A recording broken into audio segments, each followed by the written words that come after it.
Alright, Green and Gold 115 here, coming back at you with some more Doki Doki Literature Club Part 13, unlucky number 13. Now audience, I had to quit last part prematurely and I wanna give you a look into the mind space. So, I know, the only thing I know about this game is that it is a quote-unquote psychological thriller.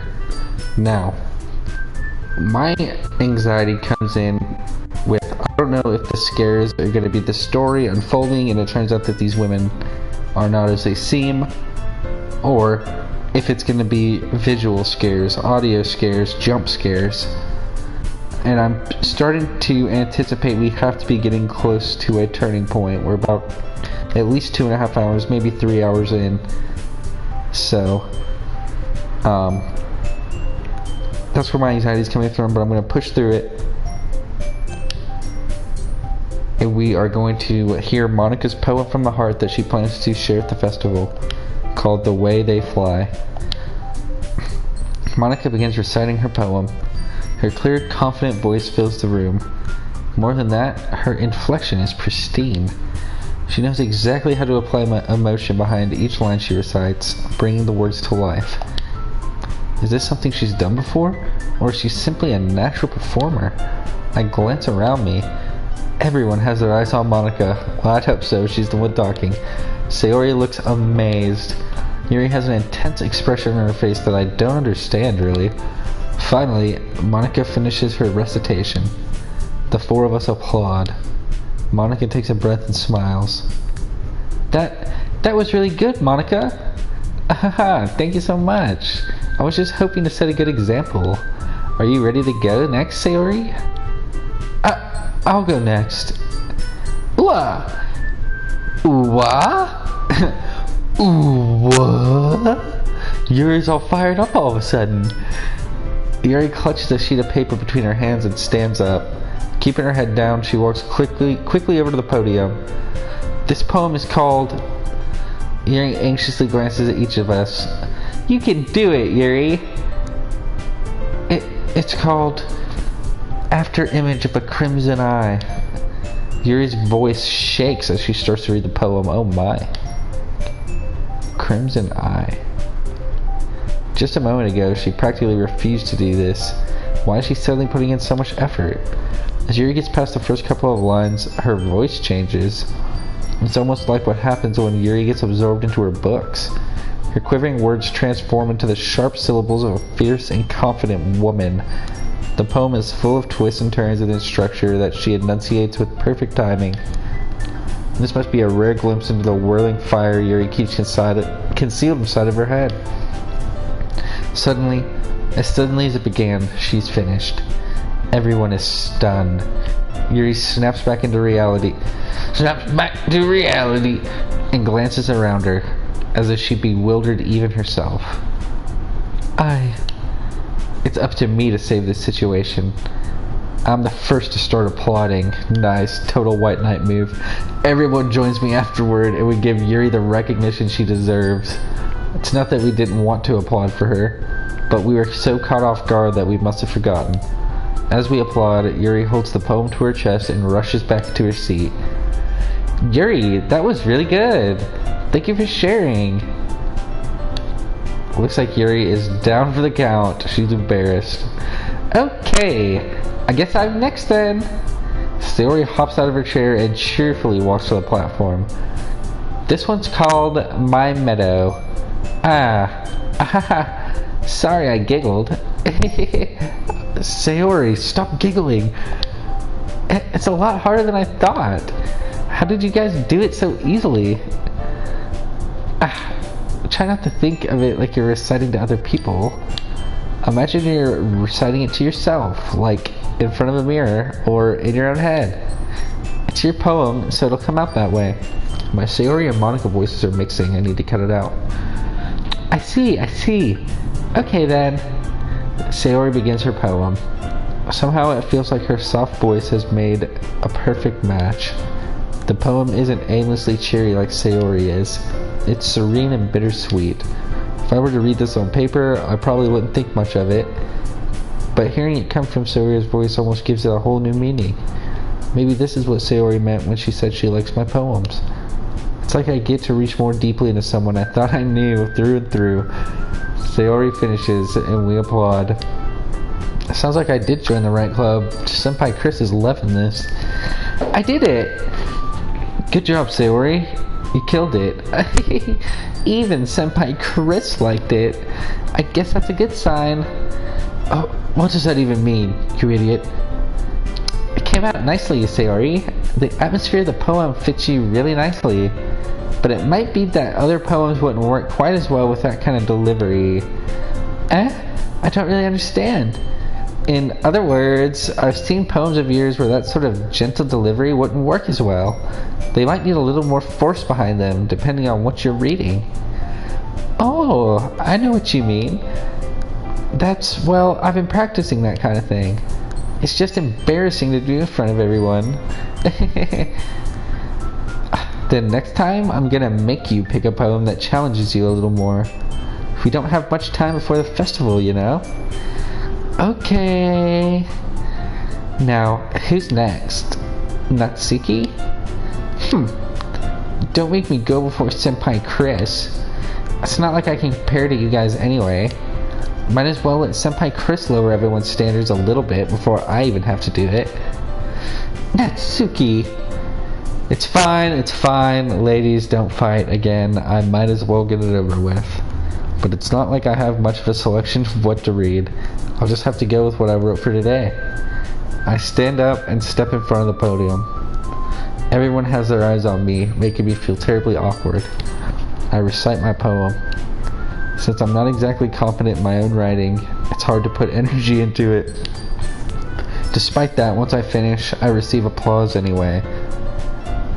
Sorry, I'm not really as good as everyone else. Don't worry about it so much. I think it's less about your abilities and more about your lack of confidence in your writing. You beta? That's something to improve over time, though. Yeah, maybe. Alright then. That just leaves you, Natsuki. Yeah, I'm going. Natsuki begrudgingly gets out of her seat and makes her way to the podium. The poem is called... What? Why are you all looking at me? Because you're presenting... Anyway, the poem is called Jump. Natsuki takes a breath. Once she starts reciting the poem, her sour attitude disappears a little. While she's still a little unenthused, her poem has a rhythm and a rhyme to it. It's Natsuki's trademark style, and it works surprisingly well when spoken out loud.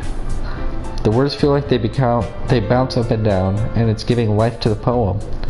Natsuki finishes, and everyone applauds. She huffs back to her seat. That wasn't so bad, was it? Easy for you to say. You better not make me do that again. Well, at least do you feel prepared enough to recite a poem in front of other people? I mean, doing it in front of people will be way easier. I can put on whatever face I want for other people, but when it's just my friends, it's just embarrassing. That's a surprise, Natsuki. I think it would be the other way around for me. Well, that's just how it is, so... Well, I guess in that case, you won't have much to worry about for the festival. That said, I want to thank everyone for coming through. It might be hard, but I hope that you all have an idea of what it's like now. Make sure you pick a poem and get enough practice before the festival, okay?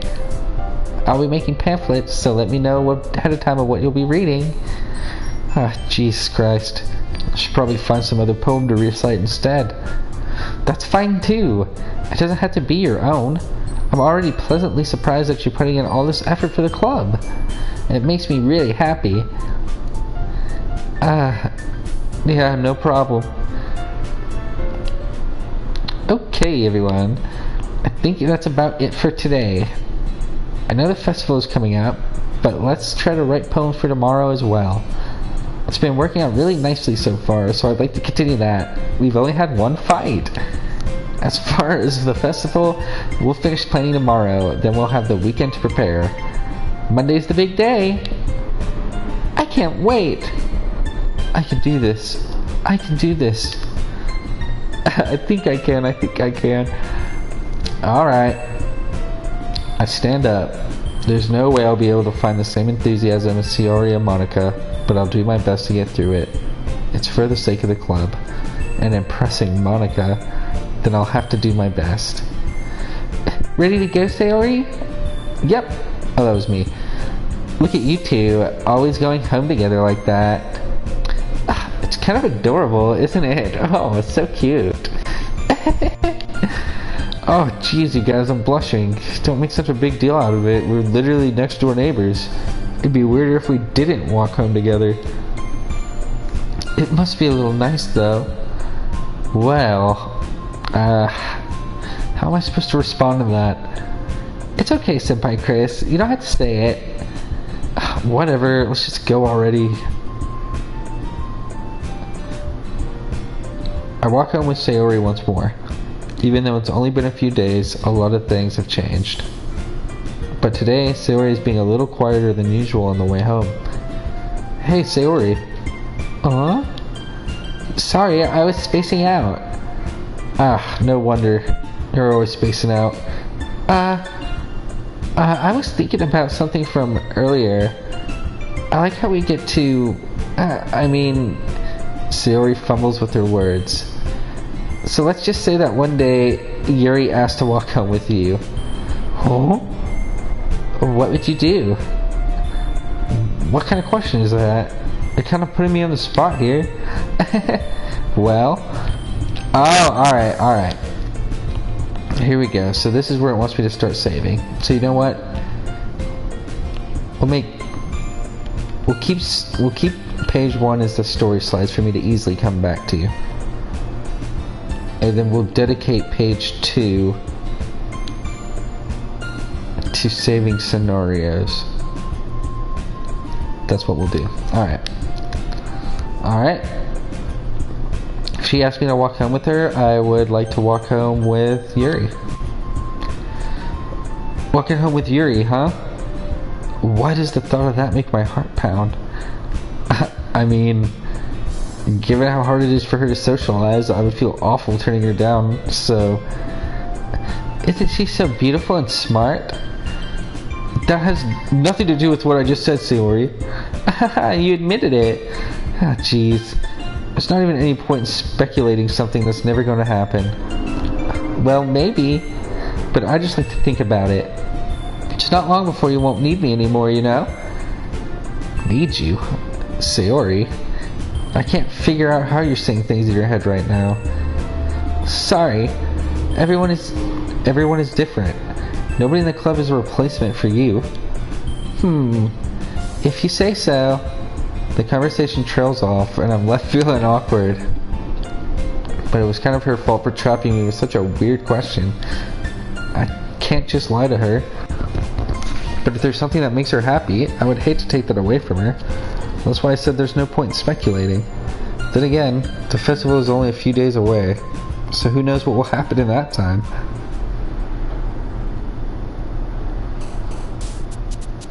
Alright, new poem time, new part. So I'm going to cut it here. We're introducing some new gameplay with choices, so now it's time to really start branching off my story. I'm excited. I feel like we're getting into the mid-game here. So I'll be back with part 14 and a new poem. One of a kind special.